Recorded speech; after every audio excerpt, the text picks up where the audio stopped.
High viewers, welcome to our channel the Bangshapal. আশা করি সবাই খুবই ভালো আছেন। আমি আজকে স্টেশনে এসেছি।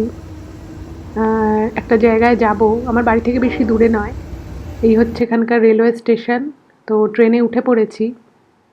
এখন এখান থেকে ট্রেনটা একদম শিকাগো অবধি যাবে, কিন্তু আমি তো অত দূর যাব না। আমি এই জাস্ট কয়েক ঘন্টার জন্য কাছাকাছি একটা জায়গায় যাব। তো একদমই কাছে, এটা বেশিক্ষণ লাগবে না। তো এই যে প্রচণ্ড বৃষ্টি শুরু হয়েছে আর প্রচণ্ড ঠান্ডা, আর ট্রেনে হিটার জ্বালানো আছে, তো সেই জন্য অসুবিধে হচ্ছে না। যেহেতু এটা লং জার্নি, তো বিভিন্ন স্টেশন থেকে লোক উঠবে।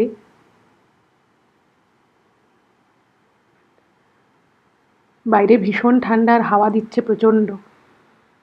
এই যাচ্ছি ট্রেনে করে। তো ভাবলাম আপনাদের সাথে পুরো জার্নিটা একটু শেয়ার করি। তো যেখানে যাচ্ছি ওয়েদার ফোরকাস্টে বলছে সেখানে তুষারপাত হতে পারে। তো এটা চলে এসেছে অবজারভেশন ডেকে। তো এইখানে খুব সুন্দর করে দেখা যায়, এটা দোতলায়। এই দেখুন কি সুন্দর অবজারভেশন ডেক এটা। এখানে আপনার যে ক্লাসেরই টিকিট থাকুক না কেন, আপনি এখানে বসে সুন্দর করে দেখতে পারবেন। এখনো বৃষ্টি হচ্ছে। দেখি বাকি রাস্তাটা কিরকম লাগে। চারিদিকে কত গাছপালা, আর এদিককার মাটিগুলো পুরো লাল লাল। তো এটা দেখে আমাদের বাংলার লাল মাটির জায়গার কথা মনে পড়ে যাচ্ছে।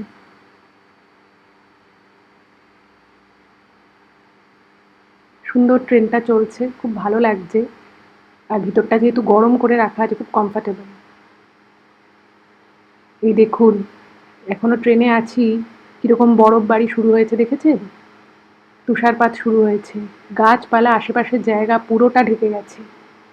জানি না যেখানে পৌঁছচ্ছি সেখানে কিরকম ওয়েদার পাবো। ভাবুন, মে মাসে আমেরিকায় ক্যালিফোর্নিয়াতে এরকম তুষারপাত হচ্ছে। তুষারপাতের একটা মানে ফোরকাস্ট করেছিল জাস্ট আগের দিন, কিন্তু এ তো দেখছি ভালোই তুষারপাত হচ্ছে। গাছপালায় অলরেডি দেখুন কি সুন্দর সাদা সাদা তুলোর মতো বরফ। ওই অবজারভেশন ডেকে রয়েছি এখনো, খুব সুন্দর দেখা যাচ্ছে। কি সুন্দর লাগছে। পুরো পরিবেশটা হঠাৎ করে চেঞ্জ হয়ে গেল। বাইরে না জানি প্রচণ্ড ঠান্ডা, ট্রেনের ভিতরে কিছুই বুঝতে পারছি না। এখনো কিছুক্ষণ পর আমি নেমে যাব ট্রেন থেকে। তো এতটা ঠান্ডা এক্সপেক্ট করিনি, দেখা যাক কি হয়। কি অপূর্ব লাগছে আশপাশের পরিবেশটা। যত সামনের দিকে ট্রেন এগোচ্ছে, আশেপাশের পরিবেশটা শুধু সাদা হয়ে যাচ্ছে, চারিদিকে শুধু তুষারময়। এই সময় ট্রেনে সবাই খুব অবাক হয়ে দুদিকে দেখছে। কি অদ্ভুত লাগছে পরিবেশটা, তাই না? একটা টানেলে ঢুকলো ট্রেনটা।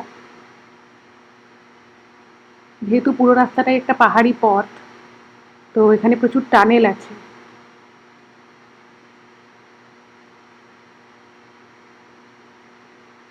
কি অসাধারণ লাগছে। দেখুন, যত ট্রেন এগোচ্ছে এই তুষারপাত যেন আরো বেশি ভারী হয়ে হয়ে পড়ছে। কত কত বরফ, চারিদিকে শুধু বরফ আর বরফ। ওই যে দেখুন ট্রেনটা আমাদের এগোচ্ছে।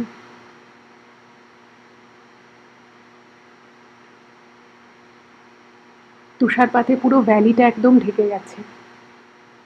এবার কিছুক্ষণ পরে আমি নামবো, তো মনে হচ্ছে এই তুষারপাতের মধ্যেই ট্রেন থেকে নামতে হবে। এর আগে আমি অনেক জায়গাতেই তুষারপাত দেখেছি, তবে এরকম ভারী তুষারপাত এখন দেখছি। এরা বলছে যে একটা স্নো স্টর্ম আসছে। তো যেখানে নামছি সেখানেও স্নো স্টর্মই চলছে। মানে তুষারপাত বা স্নোফল তো একরকম, সেখানে একটুখানি মেঘলা হলো, সেখানে স্নোফলস হলো, কিন্তু এখানে প্রচণ্ড হাওয়া রয়েছে এবং এটাকে স্নো স্টর্ম বলছে। এই স্নো স্টর্মের অভিজ্ঞতা আমার এই প্রথম হবে। তো দেখা যাক কীরকম কী ব্যাপার লাগে। তো মানে ব্যাগে যত শীতবস্ত্র ছিল সবই পরে নিলাম। কিছুই দেখা যাচ্ছে না, চারিদিক শুধু সাদা আর সাদা। মে মাসে এত ভারী তুষারপাত, এটা কিন্তু খুব একটা কমন নয়। অসাধারণ লাগছে। না, আমি এবার দোতলায় বসে আছি, এবার একতলায় নামি। এবার ট্রেন থেকে নামার সময় আমার চলে এসেছে।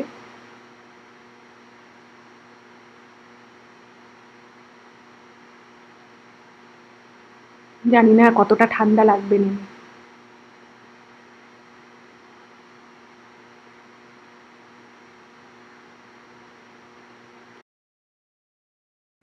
এই ট্রেন থেকে নামলাম, দেখুন ট্রেন থেকে নামার সাথে সাথেই কি প্রচণ্ড তুষারপাত হচ্ছে, প্রচণ্ড ঠান্ডা লাগছে। মানে স্নোফলস এর আগেও আমি স্নোফলসের জায়গায় গেছি, ইন্ডিয়াতেও বা আমেরিকাতেও আমি স্নোফলস পেয়েছি, কিন্তু এখানে এখন প্রচণ্ড হাওয়া দিচ্ছে, আর এই মানে বরফগুলো না পুরো ছুঁচের মতো গায়ে বিঁধছে, মানে এক্সপোজ পার্টে। মানে আমার হাত, নাক, চোখ পুরো একদম বরফে ঢেকে যাচ্ছে। কি অসাধারণ লাগছে! ঠান্ডায় কষ্ট হচ্ছে, কিন্তু খুব ভালোও লাগছে। দেখুন একবার পরিবেশটা, মে মাসেই অবস্থা। আপাতত এখানে সব কিছু একটু বন্ধ রয়েছে, তো একটু এখানটা দাঁড়িয়ে আছি, আমাদের গাড়ির জন্য ওয়েট করছি। কি প্রচণ্ড তুষারপাত হচ্ছে দেখছেন, চারিদিক পুরো সাদা হয়ে গেছে, কিছুই দেখা যাচ্ছে না।